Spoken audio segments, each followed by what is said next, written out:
الحمد لله رب العالمين والصلاة والسلام على رسوله الكريم والعاقبة للمتقين أما بعد أعوذ بالله من الشيطان الرجيم بسم الله الرحمن الرحيم وقضى ربك ألا تعبدوا إلا إياه وبالوالدين إحسانا آسیا ماں باپ کے سائے کی ناقدری نہ کرنا آسیا ماں باپ کے سائے کی ناقدری نہ کرنا دھوپ کاٹے گی بہت جب یہ شہر کٹ جائیں گے قابل قدر علماء کرام مہمانان عظام محترم اساتذہ کرام اور پردہ خواتین ماں اور بہنوں معہد الریان الاسلامی کے اس سالانہ پروگرام میں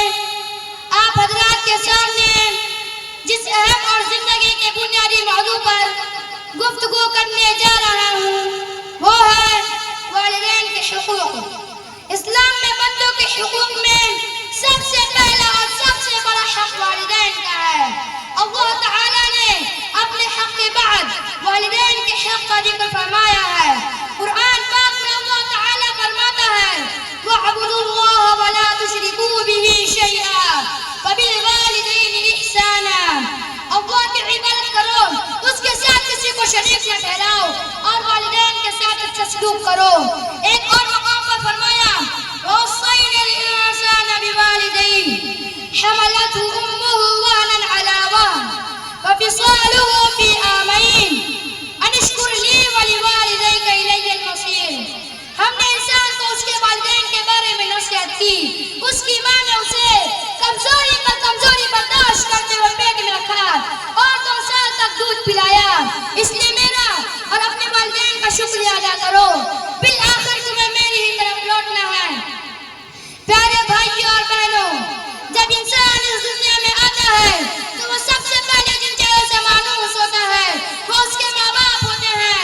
ماں باپ وہ ہستیاں ہیں جو اپنے بچوں کے لیے سب کچھ قربان کر دیتے ہیں، وہ دن رات ایک کر کے ان کی پرورش کرتے ہیں، ان کی چھوٹی چھوٹی ضرورتوں کا خیال رکھتے ہیں اور ان کی ہر خوشی کے لیے اپنی خوشیاں قربان کر دیتے ہیں۔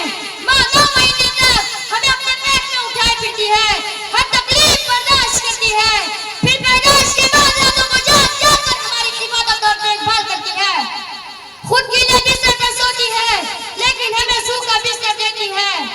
باپ دن بھر محنت مزدوری کرتا ہے، سخت گرمی سردی قطر مشقت برداشت کرتا ہے تاکہ ہمیں راحت اور خوشیاں دے سکے، ہمیں اچھی سے اچھی تعلیم دلا سکے۔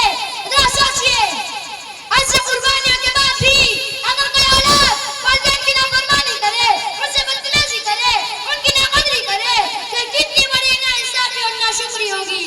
اللہ تعالیٰ نے سورہ بنی اسرائیل میں فرمایا وَقَضَى رَبُّكَ أَلَّا تَعْبُدُوا إِلَّا إِيَّاهُ وَبِالْوَالِدَيْنِ إِحْسَانًا إِمَّا يَبْلُغَنَّ عِندَكَ الْكِبَرَ أَحَدُهُمَا أَوْ كِلَاهُمَا فَلَا تَقُل لَّهُمَا أُفٍّ وَلَا تَنْهَرْهُمَا وَقُل لَّهُمَا قَوْلًا كَرِيمًا۔ تیرے رب نے فیصلہ کر دیا کہ صرف اسی کی عبادت کرو اور والدین کے ساتھ اچھا سلوک کرو، اگر ان میں سے کوئی ایک یا دونوں بڑھاپے کو پہنچ جائیں تو نہ انہیں اف تک کہو نہ جھڑکو بلکہ نرمی اور عزت سے بات کرو۔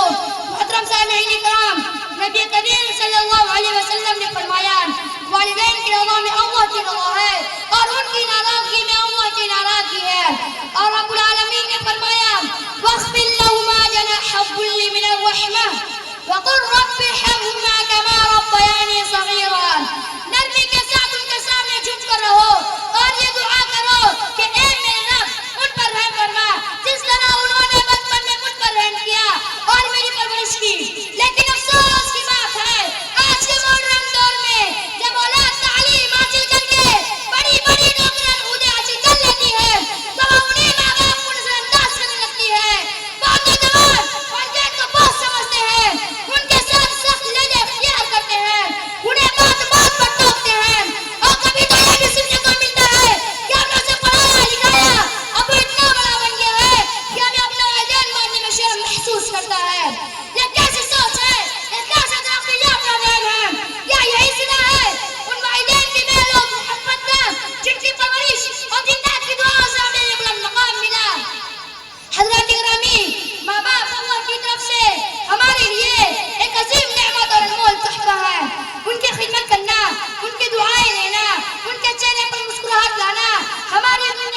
کی کامیابی کا ذریعہ ہے.